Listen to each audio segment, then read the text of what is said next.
여러분 오늘도 잘 견디고 계십니까? 뉴스파이터 김명준입니다. 윤핵관임을 자랑스러워하던 권성동 직무대행 당 대표가 바뀌니 우리 당도 잘하네요 라는 칭찬을 듣자마자 내부 총질을 넘어 셀프 총질을 한 모양새입니다. 9급, 7급 공무원 발언 논란에 이어서 이번엔 1급 비밀까지 누출한 셈이 됐는데요. 임금님 귀는 당나귀기를 넘어서는 대통령님이 당대표를 싫어한대요. 여러분은 어떻게 듣고 계신가요? 7월 28일 목요일 뉴스파이터 본격적으로 짚어보도록 하겠습니다.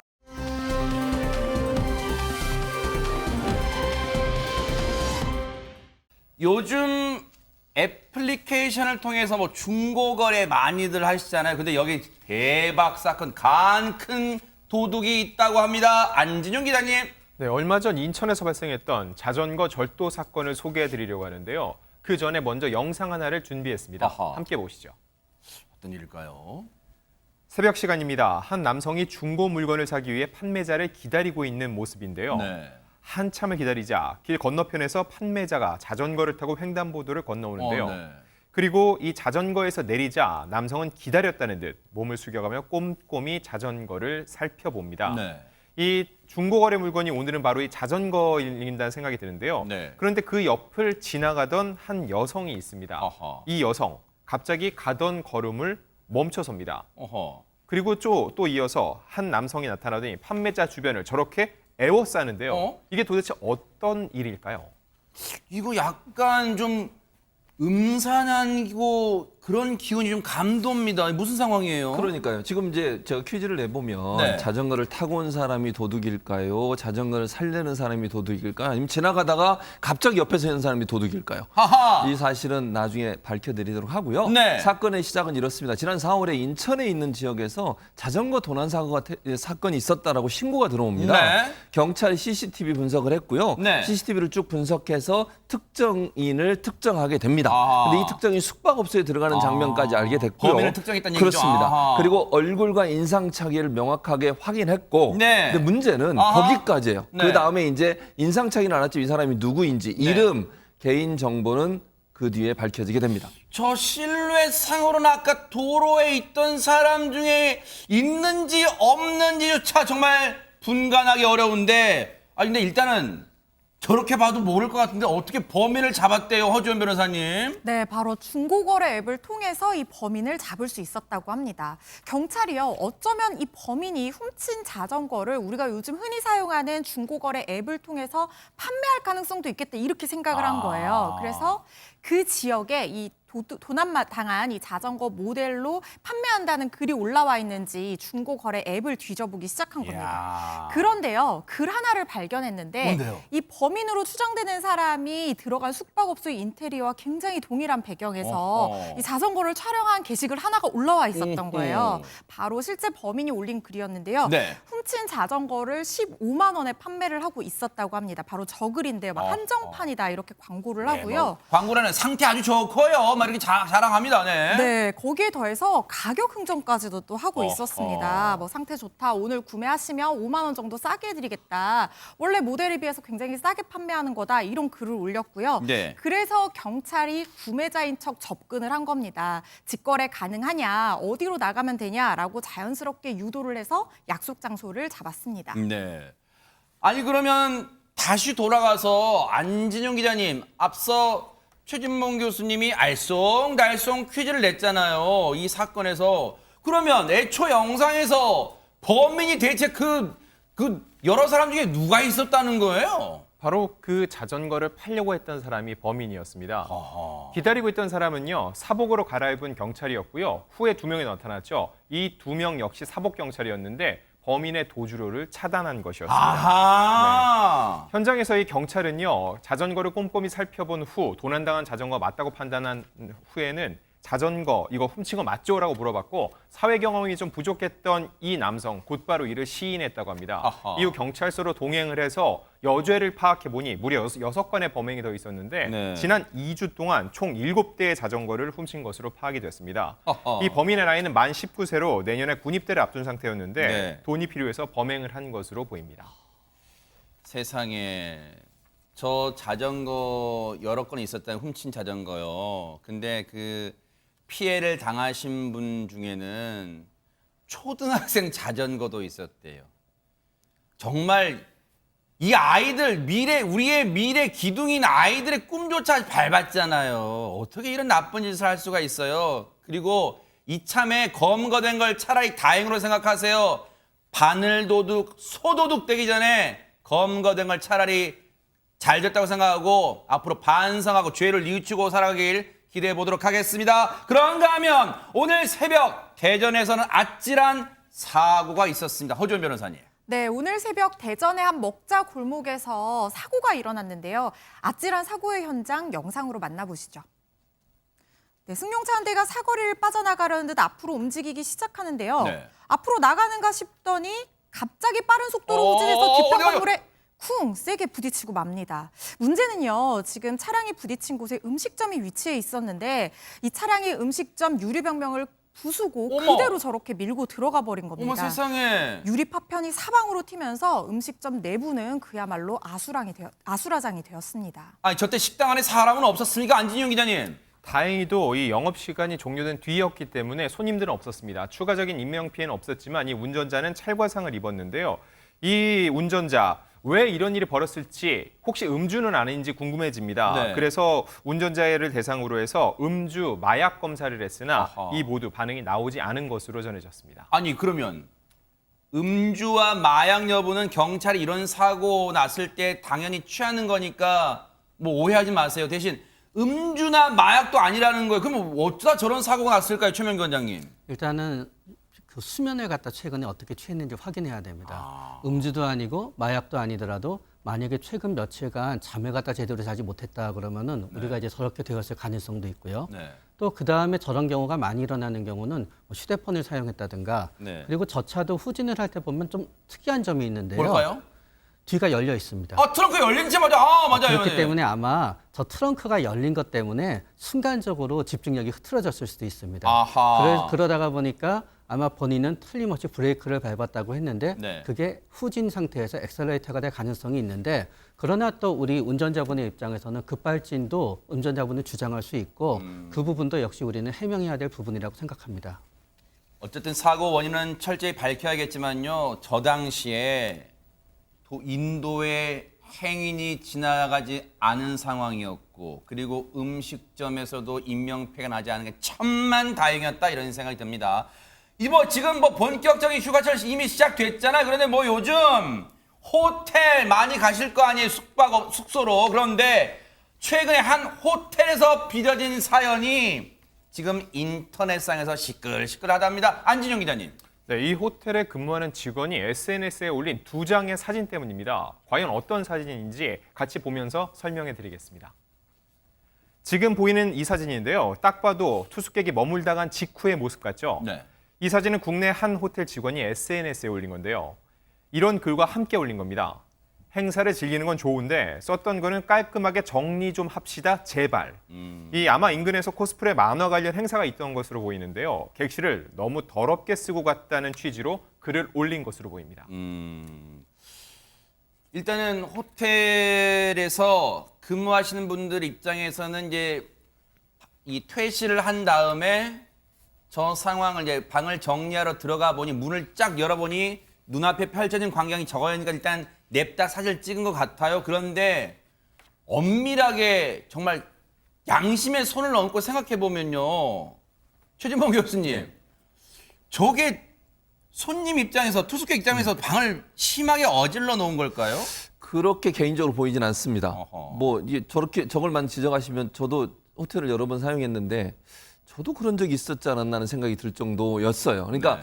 모르겠습니다. 물론 보는 사람의 관점에 다를 수 있는데 이제 일하시는 분이 그걸 본인의 SNS에 올리면서 논란이 됐는데 여기에 대해서 댓글이 많이 올라왔어요. 아, 그래요? 네네. 근데 댓글들이 주로 어떻게 올라왔냐면 네. 저 정도면 깨끗한 거 아닌가 이렇게 글이 올라온 게 있었고 네. 호텔 객실 청소 가격까지 지불한 거 아니냐. 이미 이제 지불할 때 그 정도는 그리고 어차피 침구는 쌓고서 세탁을 해야 되잖아요. 아, 저걸 말이 뭐 맞네요. 네. 그렇죠. 왜냐하면 남들이 썼던 다른 사람이 썼던 침구를 다시 쓸 수는 없잖아요. 아, 그러네요. 네. 어차피 걷어내야 되는 상황이에요. 그다음에 또 이런 얘기도 있습니다. 뭐 고객 객실을 찍어 SNS에 올리는 게 과연 말이 되느냐 이런 얘기도 있고요. 네. 그래서 저게 좀 논란이 되고 있어요. 근데 대부분 뭐 많은 부분은 이 글을 올린 분에 대해서 약간 비판적인 입장의 글들이 많아요. 그러니까 호텔 직원이 호텔에서 뭐 쉬고 오신 분이 저 정도로 하고 가는 것이 그게 크게 문제가 될 수 있느냐 하는 부분이 대체적으로 댓글의 내용들이다 이렇게 말씀드릴 수 있습니다.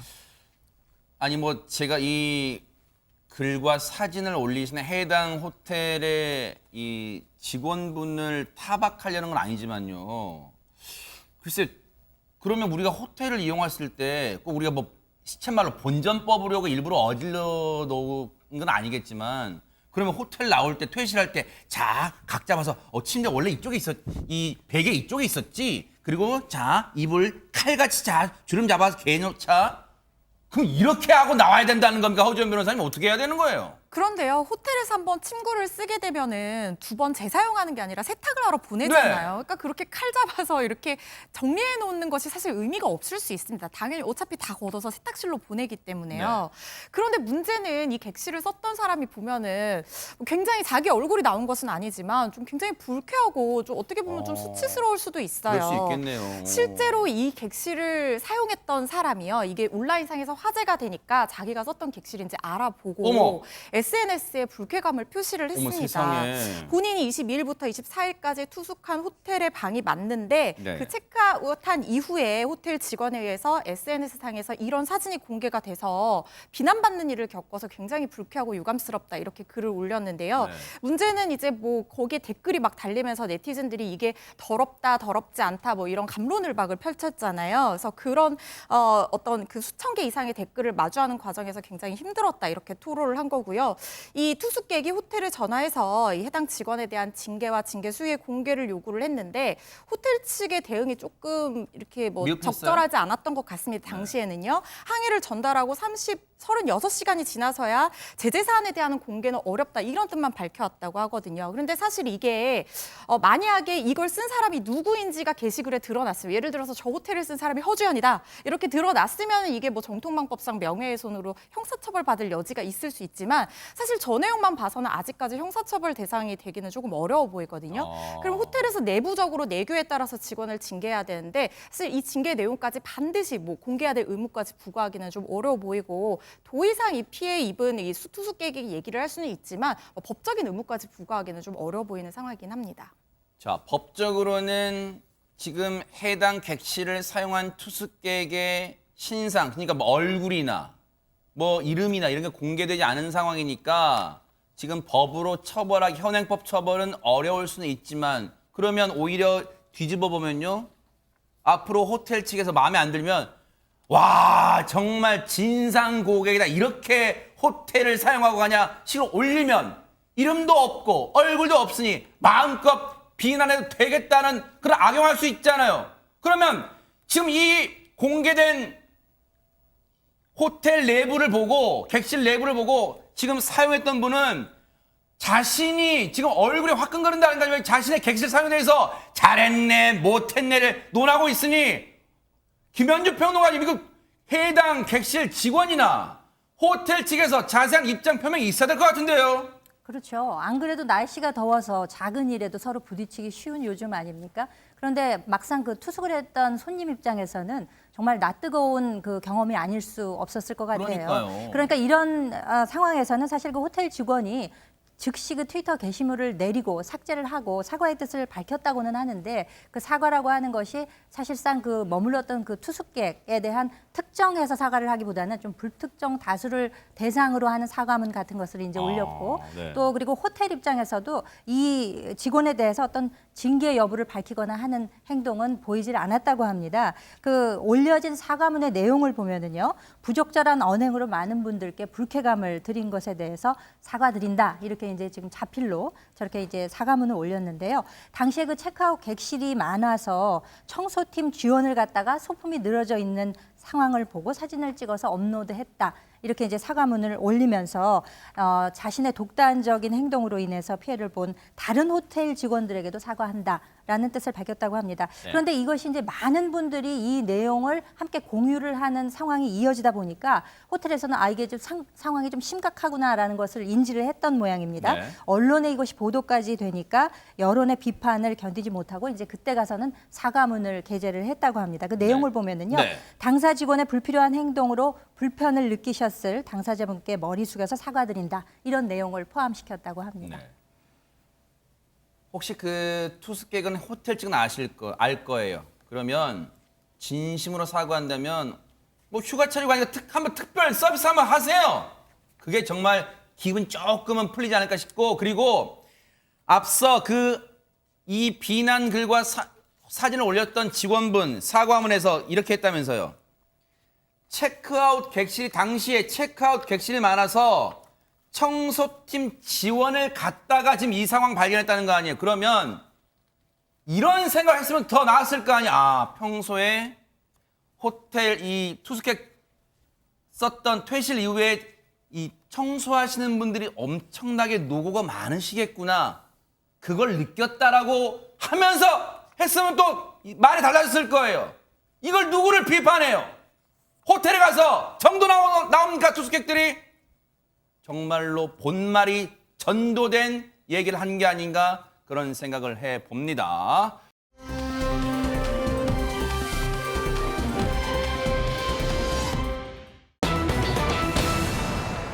요즘 같은 불경기에 자영업자분들이 특히 김밥집 운영하시는 분이 어머 김밥 40줄 주문요? 너무 감사합니다. 고객님 너무 감사합니다. 이럴 것 같아요. 안진영 기자님. 누가 봐도 단체 주문이 들어온 거라 볼 수 있는데요. 네. 하지만 사실이 아니었습니다. 어머. 그래서 김밥집 주인 입장에서는요, 정말 황당하고 난감할 수밖에 없는데요.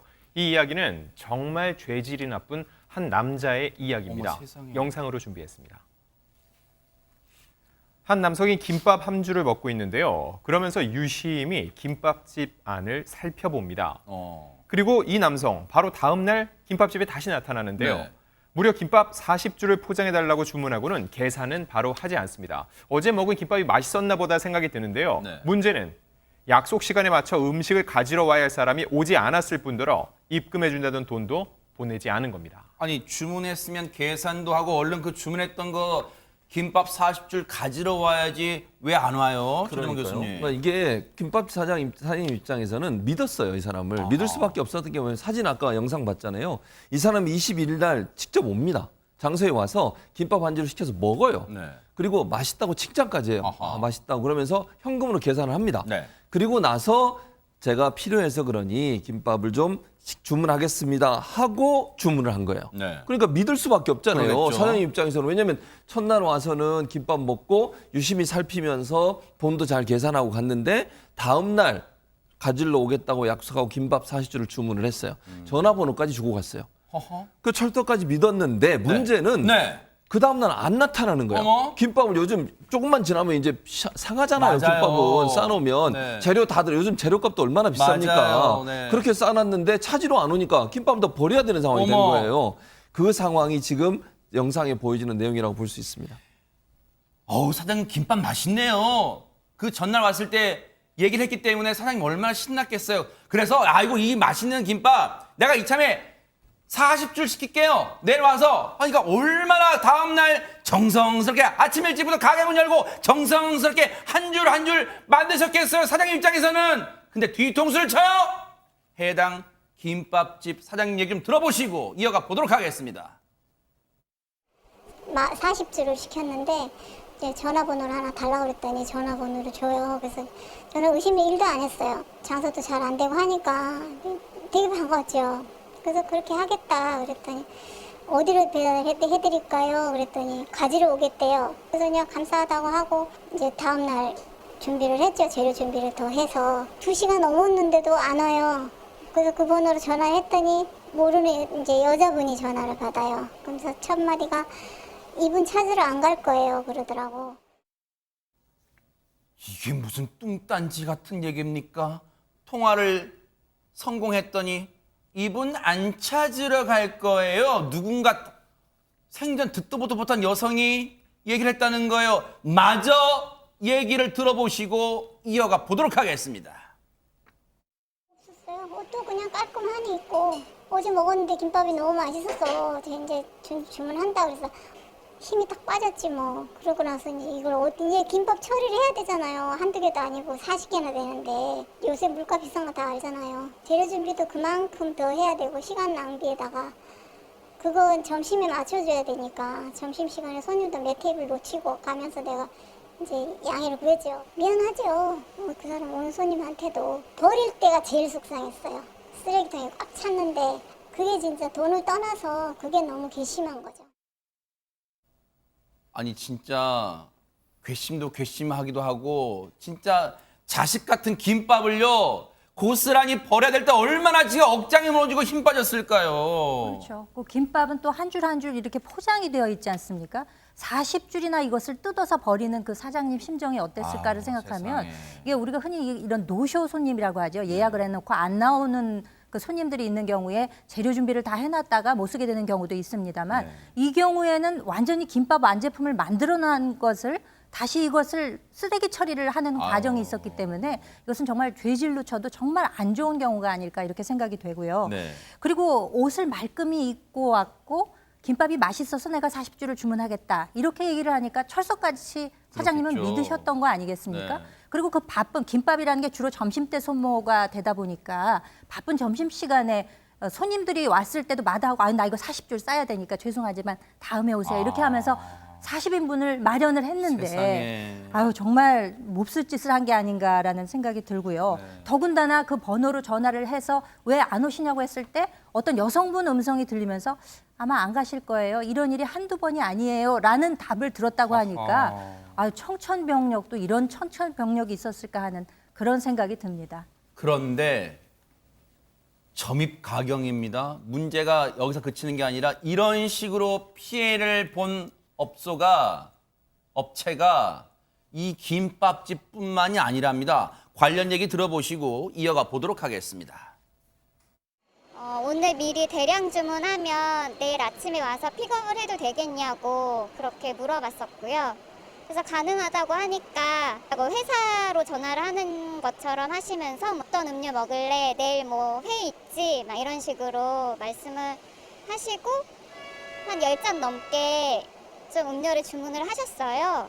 결제는 계좌이체로 우리 직원이 할 거라고 하고 별도 의심을 하거나 그런 거 없이 수락을 했고 다음날 아침 9시까지 이제 말씀하신 대로 다 음료를 만들어서 이제 했는데 픽업을 안 오는 거예요. 그래서 전화를 해봤더니 전혀 다른 여자분이 받으셔서 또 이 사람이 이랬구나라는 느낌으로 되게 태연하게 전화 받으셔서 전에도 이런 사례들이 좀 있었다. 아니 이게 마치 데자뷰 같이 피해 품목 업종만 다르지 줄줄이 지금 피해 사례가 속출하고 있습니다. 안진용 기자님. 그래서 제가 시작할 때 참 죄질이 안 좋은 사람의 이야기라고 말씀을 드렸는데요. 말씀하신 것처럼 지난 2월이었습니다. 이 카페 같은 경우는요. 10잔을 주문해 놓고 결과적으로는 오지 않았고 근데 워낙 소액이어서 보복할까 봐 신고는 하지 않았다고 합니다. 이 카페가 피해를 입은 그 김밥집과 불과 100m 떨어진 곳에 있습니다. 합리적인 의심이 들 수밖에 없고요. 또 다른 중국 음식점 사장님은요. 직원들 오랜만에 한번 먹이겠다면서 10그릇 넘게 주문을 해놓고 돈을 주겠다고 연락이 두절됐다는 겁니다. 이 번호 도용 피해자, 이 여성, 전화를 받는 여성의 얘기를 들어보면은요. 네. 이런 전화가 한두 번이 아니다. 많을 땐 하루에도 몇 번씩 왔다. 중국집, 카페, 꽃집, 가구점, 옷가게에서 연락이 왔다고 하는데 이런 가게 주인들뿐만 아니라 왜 같은 여성의 전화번호를 계속 알려줘서 이분 역시 또 다른 피해자라고 할 수 있습니다. 여러분 지금 수법은 악랄하고 혹시 이런 나쁜 짓을 한 사람이 여러 명이라고 혹시 생각되세요? 지금 CCTV를 분석을 해보니까 동일범이요, 동일범. 말끔하게 옷을 차려입은 이 남성이 여기저기 지금 소상공인분들, 자영업자분들 뒤통수 치고 있어요. 아니 이 남성 왜 이런 어처구니없는 짓을 저질럽니까? 최명기 원장님. 진짜 이렇게 말씀드리면 피해자분들은 더 화가 나실 텐데요. 이 사람은 재미로 그러는 겁니다.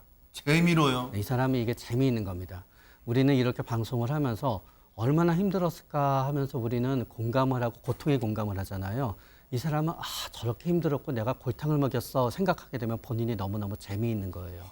그래서 제일 처음에 시작한 거는 아마 약간의 개인적인 부분이 작용했을 수도 있습니다. 예를 들어서 뭐 음식점에서 일하다가 본인이 그만두게 됐는데 억울하다든가 네. 뭐 음식을 먹었는데 본인이 뭔가 억울한 데서 처음은 시작했었지만 한 번 해보니까 재밌는 거예요. 그러니까 점점 더 멈출 수 없는 거고 그런 다음에 범행을 꼭 성공시키고 싶기 때문에 지금은 자기 얼굴을 노출시키는 위험까지 감수하고 있는 겁니다. 이 몹쓸 남성. 그런데 문제는요. 이 남성을 빨리 잡아야 될 거 아닙니까? 최진봉 교수님. 네, 그렇습니다. 잡아야 돼요. 이 사람이요. 한 군데가 아니라 지금 얘기한 것처럼 여러 군데서 하고 있어요. 네. 그러니까 김밥집뿐만 아니라 카페, 꽃집, 가구점, 옷가게 돌아다니면서. 근데 지역이 강동구 일대예요. 그러니까 강동구에서 일하시는 자영업자분들 이런 비슷한 사례가 있으면 미리 돈을 받거나 아니면 카드 결제를 하지 않으면 웬만하면 속지 않으셨으면 좋겠어요. 네. 이런 사람이 있을 수 있다는 거 기억하시면 좋겠고요. 일단 경찰은 현재 강동구 일대를 수사하면서 남성을 추적 중인데 그나마 이제 다행인 건 있어요. 제가 다행이라고 말하는 건 이 사람에 대해 다행인 게 아니고 네네. 이 소식을 듣고 네. 그 김밥집에 와서 네.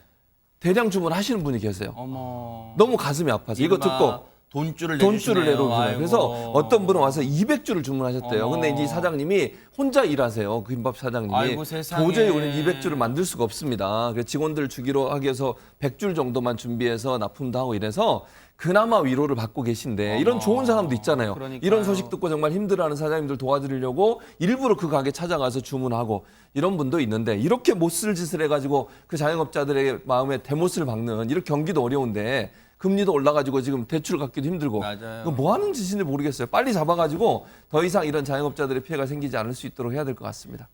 대놓고 작정한 범죄 같아요. 허주현 변호사님. 이거 대놓고 사기를 저지른 거 이거 무슨 죄를 물을 수 있는 거예요? 사기죄가 적용되기는 좀 어려울 것 같아요. 왜냐하면 사기죄라고 하는 것은 사람을 속여서 어떤 처분 행위를 하기 위해서 본인이 경제적 이익을 봐야 되는데 지금 이 사연 속의 이 범인 같은 경우에는 이 본인이 경제적 이익을 본 게 좀 뚜렷치가 않아요. 그래서 사기죄보다는 업무방해죄로 처벌을 하는 것이 맞아 보이고 네.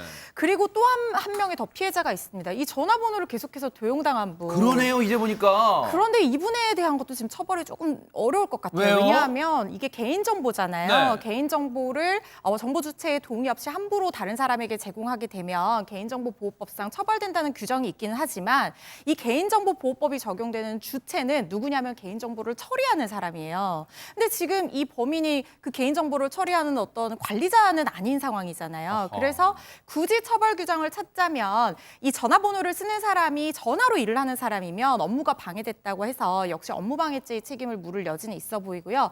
그렇다고 해서 법적인 책임 다 회피할 수 있는 건 아니고요. 이 전화번호 도용당한 피해자뿐만 아니라 이 식당 사장님들이 민사상 손해배상 청구는 얼마든지 하실 수 있습니다. 반드시 범인 잡히면 손해배상 청구하셔서 손해 보전하시기 바랍니다. 생각 같아선 사실 저 사람 얼굴 공개를 하고 싶은데 이게 경찰이 공개를 안 하니 저희도 공개할 방법은 지금으로는 뾰족하게 없어요. 하루빨리 경찰이 저 몹쓸 남성을 검거했다는 소식 뉴스파이터 끝나고 바로 속보로 좀 전해졌으면 하는 간절한 바람입니다. 대한민국에서 숨을 데 없어요. 반드시 잡힐 거예요. 지금이라도 방송 봤다면 자수해요. 어디 뒤통수 쳐요 지금. 반드시 검거됐다는 얘기 들려오길 바랍니다.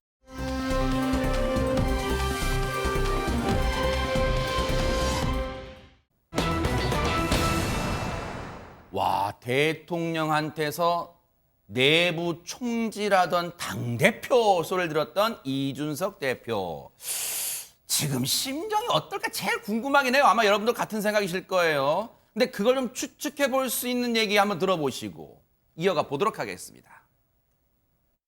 이분들이 좀 윤석열 대통령을 잘 모르는 것 같아요. 네, 저는 이 문제에 대해서 대통령의 의중을 좀 알 것 같은데. 사실 밖에서 보면은 결국은 뭐 당내 권력 다툼으로 지금 비춰지는 상황이거든요. 지금의 이 상황은. 근데 이런 상황에 대해서 친윤과 윤 대통령의 생각은 다르다라고 보시는 건 맞죠? 저는 그게 같으면 큰일 난다 봅니다. 그게 같으면은 나라 큰일 난 거죠. 지금 나라 걱정해야 되는 상황입니다. 그러면. 근데요, 이준석 대표는 저 때만 해도 친윤과 윤석열 대통령의 생각은 다를 것이다. 권력 다툼을 바라보는. 근데 최명기 원장이 어쨌든 결과적으로는 친윤과 윤석열 대통령은 같은 생각이었다는 거잖아요, 지금. 네. 배신감 클까요? 그런데 사실은 저 다를 것 같다는 것도 어쩌면은 저 당시에 맞는 얘기를 하면서 그런 가능성이 있고 또 뉘앙스가 뒤에 말이 굉장히 재밌으세요. 다르면 큰일 나지 않습니까? 그렇기 때문에 저는 4가지 가능성이 있는데요. 죄송하지만 4가지씩이나요? 4가지씩이 있습니다. 현재는 첫 번째는 진짜 철석같이 믿고 있어서 화가 나고 배신감을 당하고 서러울 수도 있습니다.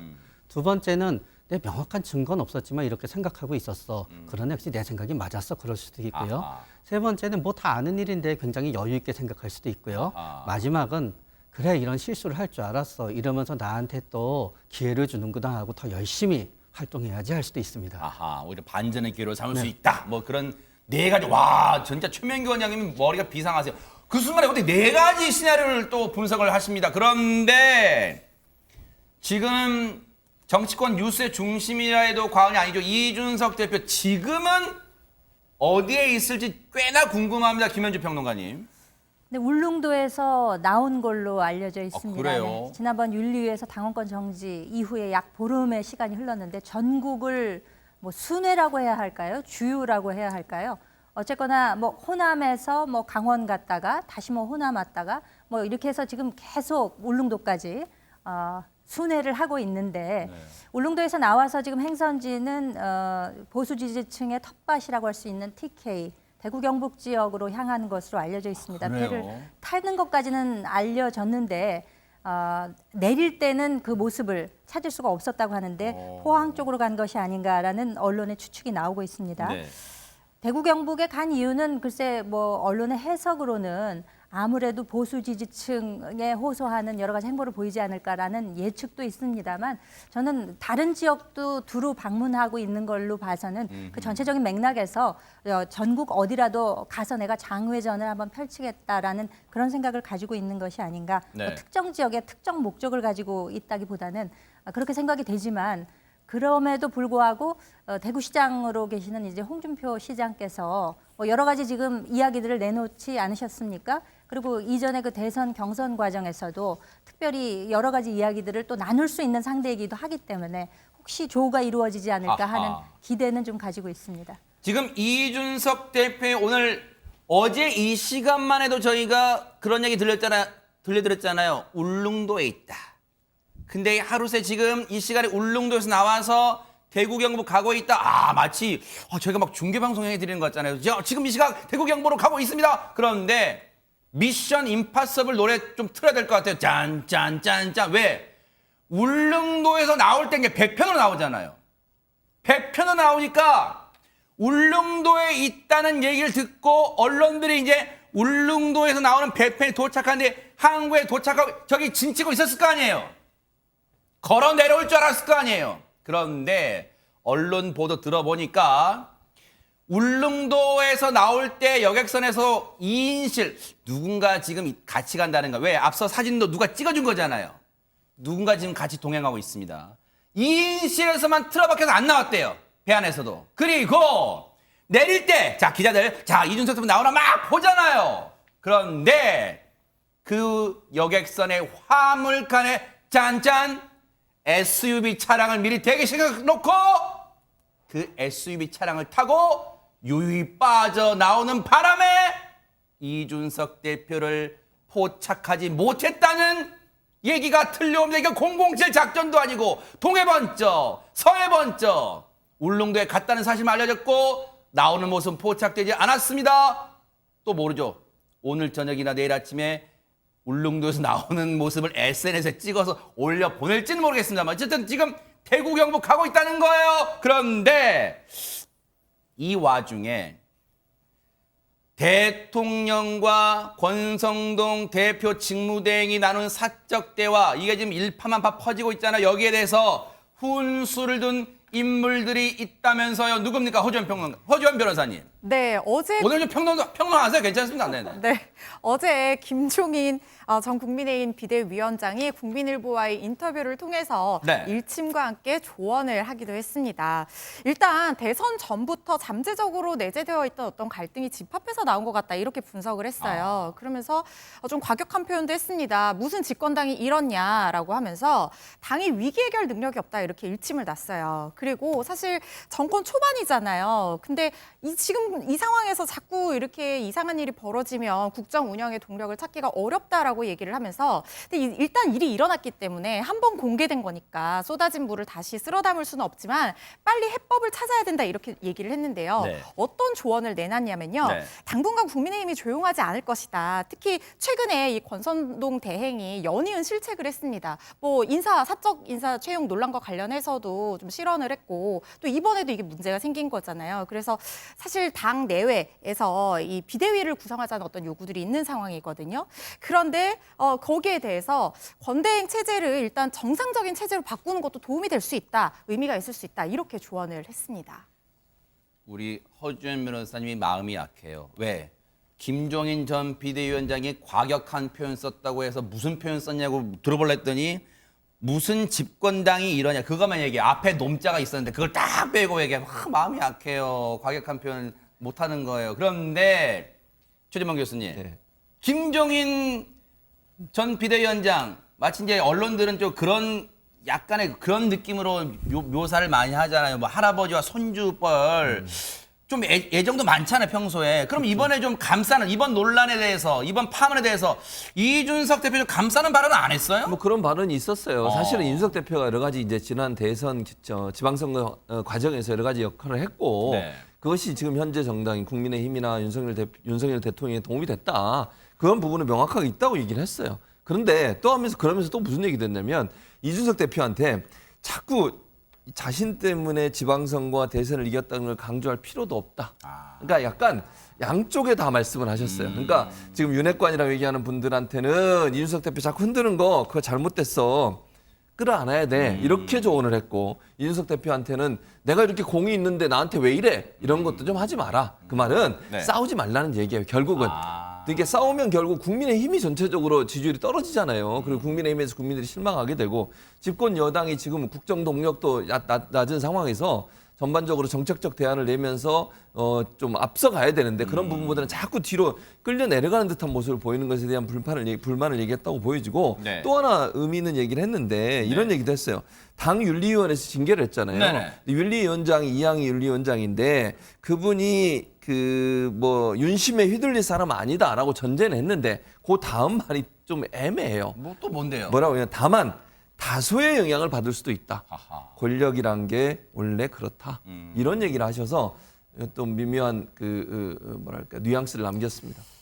김종인 전 위원장이 가수 싸이 씨 노래 좋아하는가 봐요. 이랬다가 저랬다가 막 지금 양쪽으로 다 줄타기를 하고 있습니다. 어쨌든 지금 이준석 대표에 대해서 쉽게 말하면 그거잖아요. 앞서 뭐 얘기 중에 으스대지 마라 그거잖아요. 왜냐하면 여러분 기억나세요? 지난번 정진석 의원, 국회 부의장 지냈던 정진석 의원과의 갈등의 때 그런 얘기 했잖아요. 어떻게 대선과 지방선거를 이겨낸 큰 선거 2연승, 내리 2연승한 당대표한테 흔들기를 할 수 있냐 그런 말 했잖아요. 스스로 이제 큰 선거 2번 이끈 수장이다, 맹장이다, 용장이다 그 얘기하니까 스스로 그거 하지 마라. 김종인 전 위원장 지금 그 얘기를 하고 있습니다. 반면 이준석 대표에 대해서 그러면 비판적 얘기한 사람은 없어요? 안진영 기자님? 있습니다. 홍준표 대구시장인데요. 홍 시장이 운영하는 이 온라인 소통 채널 청년의 꿈에 지난 26일 질문이 하나 올라왔습니다. 질문 내용은 윤석열 본심 드디어 드러났는데 보셨습니까? 였습니다. 이에 대한 대답은 대통령도 사람입니다. 결국 이 감정을 드러냈다라고 전제를 한 거라 볼 수 있고요. 27일 SNS를 통해서 부연 설명을 했습니다. 대통령도 사람인데 당대표가 화학적 리더십으로 당을 이끌지 않고 계속 내부 분열만 야기시키는 것을 보고 어찌 속내를 계속 감출 수가 있겠느냐라고 얘기를 했고요. 이어서 지난 대선 때 두 차례에 걸친 이준석 파동을 제가 중재해서 어렵사리 대선을 치렀다. 그런데 정권 교체 후에도 윤핵관들과 이 대표 사이의 불안은 계속됐고 윤 대통령의 정치적 미숙함과 더불어 정권 초기부터 불안한 출발이 계속되고 있다라고 얘기했습니다. 또한 어렵사리 잡은 정권이 이렇게 나간 더 힘들어질 수도 있다. 이제 그만두라고 민생을 돌보는 정치를 좀 하자라고 충고했습니다. 대통령도 사람이다. 언뜻 보면 그럴 수 있다. 감정이 좀 격해지면 그럴 수 있는 거 아니냐라고 감싸는 듯 하면서 오늘 이랬다가 저랬다가 좀 많이 나옵니다. 뒷부분은 또 대통령의 정치적 미숙함을 또 언급했어요. 그러니까 제가 볼 때는 이런 의미 같아요. 홍준표 이제 시장 입장에서는 본인이 이제 잠재적으로 본인은 또 대선에 출마할 생각이 있는 것 같아요. 그러면 1차적으로는 지금의 정권과 너무 각을 세우는 건 본인은 도움이 안 돼요. 그래서 일단 대통령도 사람이다. 실수할 수 있지. 다만 미숙하다 이 말은 본인은 대안이 될 수 있다 이런 의의라고 저는 보여지거든요. 또 이 지금 대상이 누구냐면 청년들이에요. 주로 젊은 층들이 홍준표 의원을 좋아해서 시장을 좋아해서 모여서 네. 이제 소통하는 그런 이제 SNS거든요. 그러다 보니까 아무래도 본인에 대한 강점을 부각시키는 의도도 있었던 것 같고, 그러니까 윤석열 대통령의 미숙함을 표현하면서 본인은 대안이 될 수 있고 정책적 대안을 갖고 있는 사람이라는 부분들에서 네. 차별화를 이루면서도 그러면서도 각을 세우는 모습을 피하면서 현재 정부와 함께 가려는 모습을 보여주는 거. 그래야 본인이 왜냐면요 현 정부가 각을 세우면 본인의 대선 가도 그렇게 도움이 안 돼요. 지금은 이제 나중에 예를 들어서 정말 좀 시간이 지나서 4년 5년쯤 되면 그때는 각을 세우겠죠. 근데 지금은 정권 초기인데 각을 세우면 본인은 전혀 도움이 안 되거든요. 그리고 지방 정부를 맡고 있는 시장 입장에서는 중앙 정부의 도움도 필요해요. 예산도 그렇고 그러네요. 지원하고 그래야 실적도 내야 되는 상황이고 네네. 이러다 보니까 중앙 정부와의 화합이 필요한 상황에서 각을 최대한 안 세우면서도 본인의 능력을 좀 부각시키는 그런 어떤 용어의 선택이 아니었나 이렇게 보여집니다. 그런 어떤 절묘한 절제의 표현들이 담겨져 있는가 그런 생각도 해봅니다. 어제에 이어서 오늘 국민의힘 의원들 대부분의 의원들은 이 사적 대화 유출 논란에 대해서 파문에 대해서 말을 아꼈어요. 그런데 언론들에 의하면 정치권에서는 비교적 이준석 대표와 가깝다고 평가가 되는 하태경 의원이 이런 말을 했습니다. 한번 들어보시고 이어가 보도록 하겠습니다. 이 대표는 윤석열 대통령 본심은 소위 윤핵관들하고 좀 다를 것이다라고 생각을 한 것 같아요. 이제 윤핵관들하고 똑같은 거 아니냐 이제 이런 생각을 이제 하게 돼서 큰 실망감을 보이는 것 같은데, 근데 이제 정치적으로 볼 때는 사실 이준석 대표가 꼭 불리하진 않아요. 윤석열 대통령 된 과정도 소위 문핵관들하고 투쟁 과정 아닌가요? 문재인 핵심 관계자. 그러니까 대통령께서 이제 대선 과정 중에도 이준석 대표 탄핵 소동이 있었거든요. 그때 정말 치열했어요. 근데 제가 그때 그런 얘기 한 적 있잖아요. 이게 둘이 싸우는 게 맞는데 또 풀어질 수도 있다. 연애 같다. 그리고 바로 풀어졌잖아요. 맞아요. 저는 이 사태도 이거 정말 이혼 위기라고 느낄 수 있는데 또 정치인이 꼭 그렇진 않아요. 그래서 서로 잘 풀었으면 좋겠다. 하태경 의원의 전망 분석 어떻게 보세요, 김현주 평론가님? 굳이 하태경 의원의 발언뿐만 아니라 앞서 보셨던 홍준표 대구시장이나 혹은 김정인 전 비대위원장의 경우에도 딱히 어느 한 측의 입장만을 이야기하기는 어려운 상황인 것 같습니다. 특히 이 대표를 좀 지지하는 층이라고 여겨지는 젊은 정치인들의 경우에는 이 대표의 입장에서 소위 얘기하는 내부 총질, 어떻게 이런 단어 하나로 이 대표의 그간의 업적을 폄훼할 수 있느냐라는 입장인 반면 대통령 입장에서는 대통령도 사람이다. 그간에 쌓인 것이 분명히 있을 수 있다라는 입장들이 지금 공통적으로 나오고 있지 않습니까? 근데 저는 이 국면에서 이제 가장 중요하다고 생각되는 것은 여기서 과연 국민은 어디에 있는가 하는 것이에요. 왜냐하면 대통령실에서도 직무대행을 격려하는 차원에서 이야기를 한 것이니 오해 없으시기 바란다라고 이야기를 했습니다만 이것은 어떻게 보면 대통령의 심기를 경호하기 위한 이야기가 아닌가라는 생각이 들고요.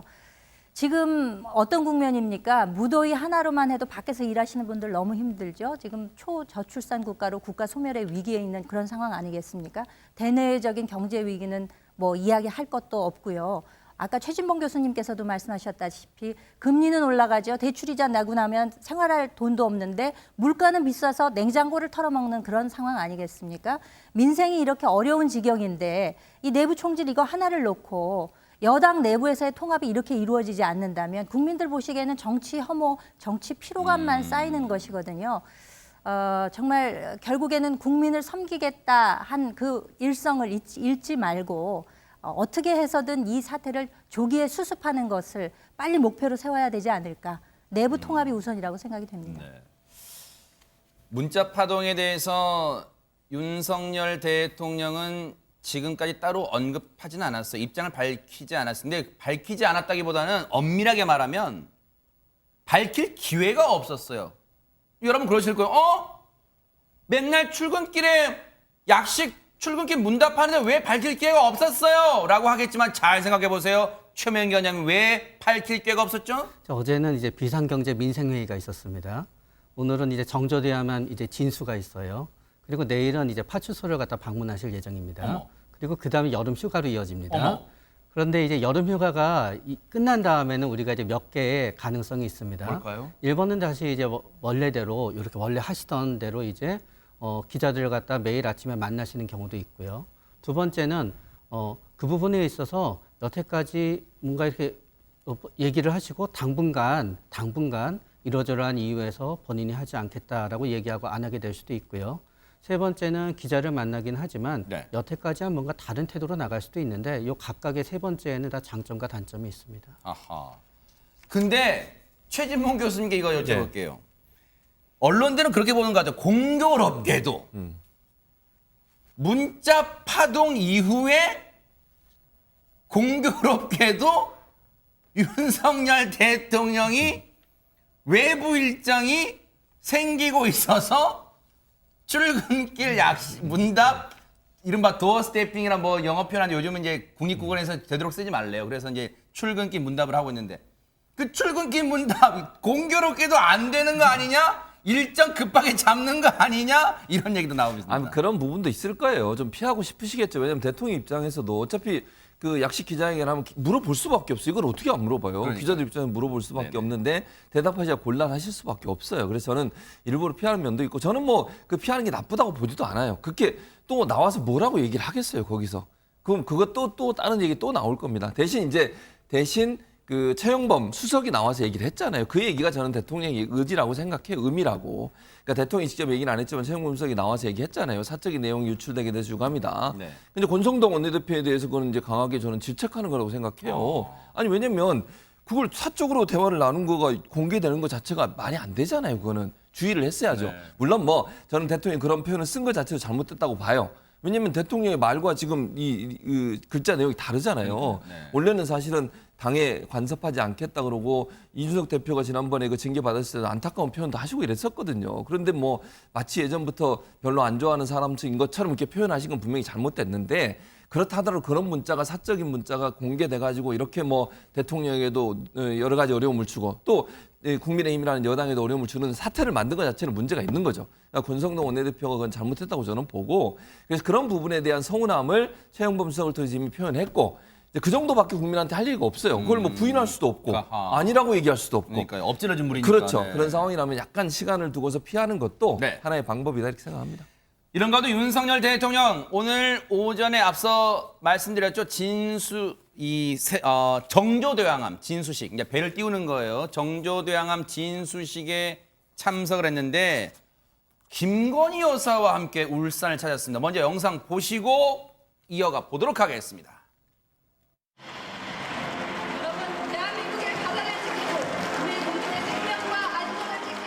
이제 우리는 첨단 기술이 집약된 세계 최고의 이지스 구축함을 우리의 기술로 만들게 됐습니다. 국민들께서 바다에서 안전하게 경제 활동을 펼칠 수 있도록 강력한 해양 안보를 구축할 것입니다.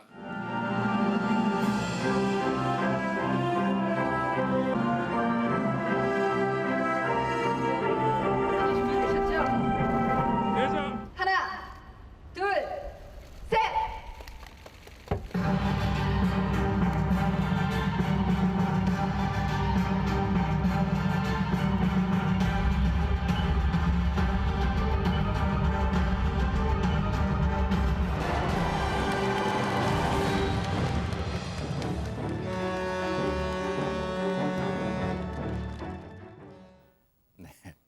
또 이모저 뭐 박스 기사로 요만한 박스 기사로 나올 것 같긴 한데 저 진술을 자르는 게 또 좀 쉬운 건 아닌가 봐 이렇게 여러 번의 또 시도 끝에 성공했습니다. 그런데 어쨌든 대통령 부부가 참석해서 정조대왕암을 이제 진수하는데 여러 가지 뜻깊은 의미가 또 있을 것 같긴 한데 이 자리에서 지금 상황과 떼려야 뗄 수 없는 윤석열 대통령이 권성동 직무대행하고 지금 문자 파동 이후에 처음으로 같은 자리에 모이는 행사인데 김현주 평론가님 좀 서먹서먹했을까요? 어땠습니까? 두 사람의 분위기가.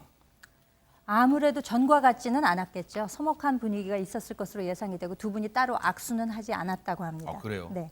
윤석열 대통령 내외뿐만 아니라 오늘 이 정조대왕암 진수식에는 여권의 주요 인사들이 총 출동했다고 합니다.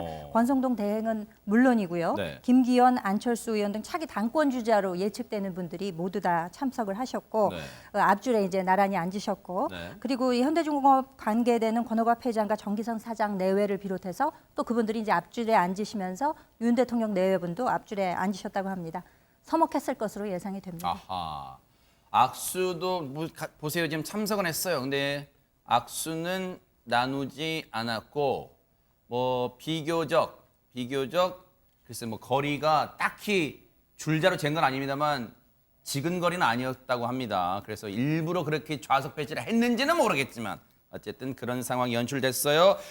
근데 앞서 이 행사에서 단연이라는 표현은 좀 부적절할 수도 있습니다만 왜 단연이라면 28일 만에 거의 한 달 만에 공개석상에 등장한 김건희 여사 행보입니다. 허지연 변호사님. 네, 김건희 여사 한 달 만에 공식 석상의 모습을 드러냈는데요. 진수식이라는 게 이 선박을 처음 물에 띄우는 행사거든요. 네. 배에 이름을 부여하는 명명식과 같이 진행되는 행사인데 하이라이트가 이제 진수주를 절단하는 행사인데 여기에 이제 김건희 여사가 이 노란색 원피스를 입고 참여를 해서 황금 그 소형 손도끼로 진수주를 다루는 걸 방금 지금 저 화면 나가는 것처럼 보셨고요. 또 한 가지 또 의미 있는 행사가 안전항해 기원 의식이라고 해서 테이프를 절단해서 샴페인 병을 선체에 부딪혀서 깨게 하는 행사가 그런 게 있습니다. 있어요. 그게 이제 병이 잘 깨지면 배가 앞으로 애군을 막고 이제 잘 항해할 수 있다 이런 의미에서 뭐 고대 종교 의식에서 유래됐다고 하는데 재밌는 한 가지 사실이요. 네. 이 타이타닉 같은 경우에는 이 병이 깨지지 않았다는 얘기가 있어요. 그래요? 잘 깨졌으니까 아마 우리 정조대왕함은 좋은 운명을 가지고 우리나라를 위해서 좋은 일을 할 것 같습니다. 네. 근데 저 영상 보시는 시청자분들 중에는 아니 대통령이 진수줄 자리 또 그걸 또 부인한테 그걸 또 양보해? 이런 생각하시는 분 계실까요? 안진영 기자님.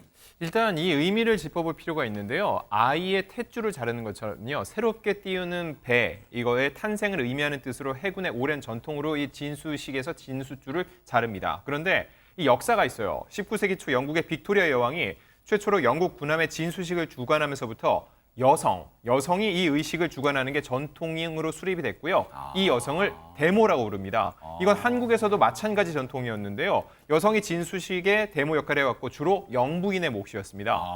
1974년 애틀랜틱 베로누는 고 유경수 여사가, 2003년 문무대왕함은 권양숙 여사가, 2013년 김좌지만은 박근혜 전 대통령이 이 진수식에서 대모 역할을 했고요. 2018년 도산 안창호함 같은 경우는 김정숙 여사가 손도끼로 진수줄을 잘랐습니다. 혹시나 하고 오해하셨던 분들은 원래 그런 거구나 하고 이해하는 시간이 되셨을 것 같아요. 근데 어제 대정부 질문 이제 사흘째였어요. 이제 지금 쭉 앞서 이제 이 진수식 때 역대 어떤 모습인가 쭉 저희가 이제 보여드리고 뭐 얘기 나온 건 보여드렸습니다.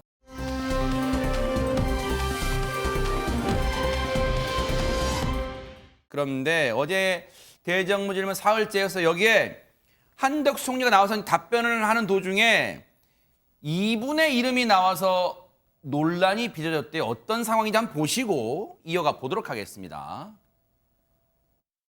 대통령께서 하시는 출근길 인터뷰는 굉장히 긍정적인 사안입니다. 최근까지 있었던 답변 중에 제가 놀라웠던 부분은 대통령은 처음이라라는 발언인데요. 이 발언의 의미는 차지하고 이 표현이 적절했다고 보시는지. 글쎄요, 대통령님들께서 대개 정권 초기에 여러 가지 본인이 이제까지 익숙하던 그런 환경에 그 본인이 행동하는 그런 그 분위기가 적절치 않을 때 그런 말씀을 좀 하시지 않나 싶습니다. 제가 모셨던 노무현 대통령님께서도 그 국회에서의 그 본인이 생각하는 정책들이 잘 진전이 될 수 없는 환경이 되니까 정말 못해 먹겠다 이런 말씀도 한번 하신 적이 있는 걸로 알고 있습니다. 과거 노무현 전 대통령 발언을 인용하면서 약간 소리 들으셨죠? 본회의장에서 약간 웅성웅성 내지는 웃음 내지는 뭐 나왔어요. 일단 저 발언은 어떻게 보세요? 네, 일단 저는 이렇게 생각해요. 그러니까 윤석열 대통령을 보호하기 위해서 총리 입장에서 얘기하는 거 앞부분만 얘기했으면 저는 별 문제가 없을 거라고 생각해요. 그런데 이제 본인이 어쨌든 노무현 전 대통령한테 총리를 하셨잖아요. 그때 모셨던 전직 대통령이시고 지금 이제 서거하신 분인데 그분의 이름을 들어서 윤석열 대통령을 방어하는 모습이 과연 좋은 모습인가 이런 비판이 있는 거예요. 그러니까 물론 노무현 대통령 그 얘기 하셨어요. 못해 먹겠다 얘기해서 그때 또 얼마나 야당이 공격을 했습니까? 이 얘기를 한다고 엄청나게 공격했거든요. 근데 그렇게 공격을 받았었는데 그 공격을 지금 이제 윤석열 대통령이 받고 있는 거거든요. 왜냐하면 처음에 해서 잘 모른다 이렇게 해버리니까 너무 무책임한 거 아니냐 이런 비판을 받고 있는 건데 그 본인이 모셨던 두 분의 대통령을 지금 현직 대통령을 보호하기 위해서 예전에 모셨던 대통령에 대해서 이런 걸 인용하는 것이 과연 타당한 거냐 하는 부분에 논란이 있는 것이고 저는 좀 부적절하다 이렇게 생각합니다. 야당 특히 민주당이 이 발언 듣고 가만히 있지는 않았을 것 같은데요. 허주연 변호사님. 네, 한덕수 총리의 발언에 민주당 의원들 일부 강하게 항의해서 소란이 빚어지기도 했습니다. 한덕수 총리가 이 참여정부 마지막 총리였잖아요. 그런 부분에 있어서 서면 브리핑을 통해서 오영환 민주당 대변인이요. 배은망덕해도 윤 대통령 발언을 감싸겠다고 이렇게 고인이 된 분을 이용할 줄은 몰랐다. 사과해라. 이렇게 비판을 했어요. 여기에 대해서 한 총리가 오늘 SNS를 통해서 노 전 대통령은 국익을 최선에 놓고 고뇌하는 지도자셨는데 어제 답변은 이제 국정을 운영하는 데 있어서 어려움이 있을 때 답답함을 호소하기도 했다. 전현직 대통령들이. 거기에 대한 공감과 이해 차원에서 드린 말씀이었고 노 전 대통령 말씀을 인용한 것에 불과하지 다른 뜻은 없었다라고 해명했습니다. 네. 이게 또 이제 듣기에 따라서는 또 듣는 측에서는 같은 발언이지만 전혀 다르게 해석할 수 있는 충분히 그럴 수 있는 대목 같아요. 그런데 어제 대정부 질문 때는 이런 문답이 나왔는데 이걸 두고도 좀 시끌시끌하답니다. 어떤 내용인지 한번 들어보시고 이어가 보도록 하겠습니다. 윤석열 대통령 존경하십니까?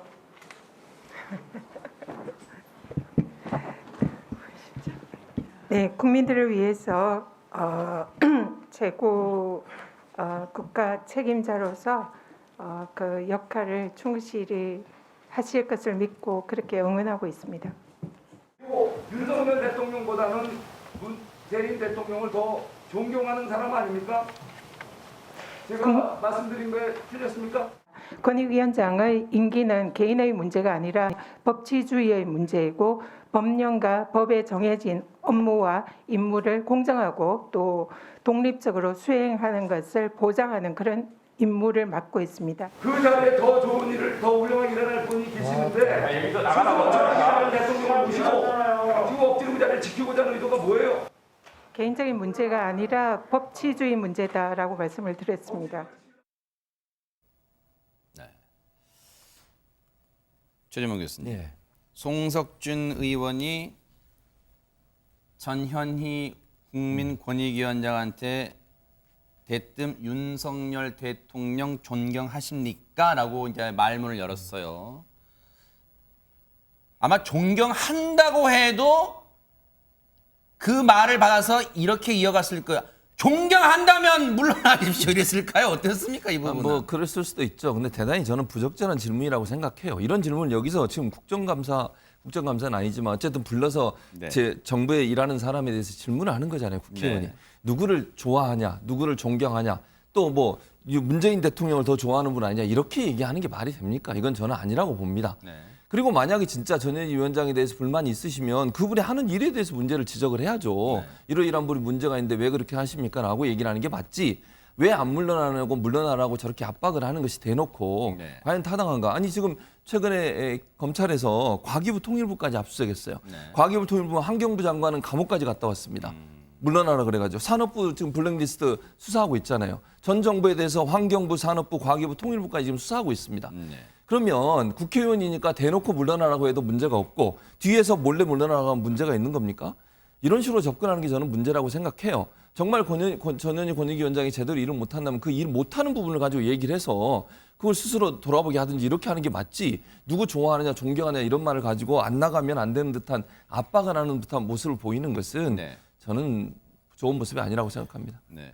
어제 이제 저 상황은 대정부 질문은 아니고 국회 정무회의 이제 전체 회의 때 나왔던 상황이에요. 이제 정무위가 소관 부처고 소관 부처 중에 이제 국민권익위원회가 포함되어 있으니까요. 그런데 김현주 평론가님, 이런 생각이 좀 듭니다. 이런 공방이 이제 윤석열 정부 말기나 이제 다음 정권, 글쎄 정권이 재창출될지 교체될지는 모르겠습니다만 다음 정부에서도 그런 비슷한 상황이 생길까? 이제 물러나라. 새 술은 새 부대식으로 같이 임기를 같이 가지 왜 전에 했던 인사들이 새 정부도 있냐라고 그 논란이 빚어질 수 있어요. 그렇다면 차제에 뭔가 새로운 룰이랄까요? 그런 걸 만드는 게 여야가 머리 맞대야 되는 거 아니에요? 어떻습니까? 이거 제도 개선이 반드시 필요한 부분이라고 생각됩니다. 지금 그 문정부 말기에 소위 알박기 인사로 엄청 시끄러웠지 않습니까?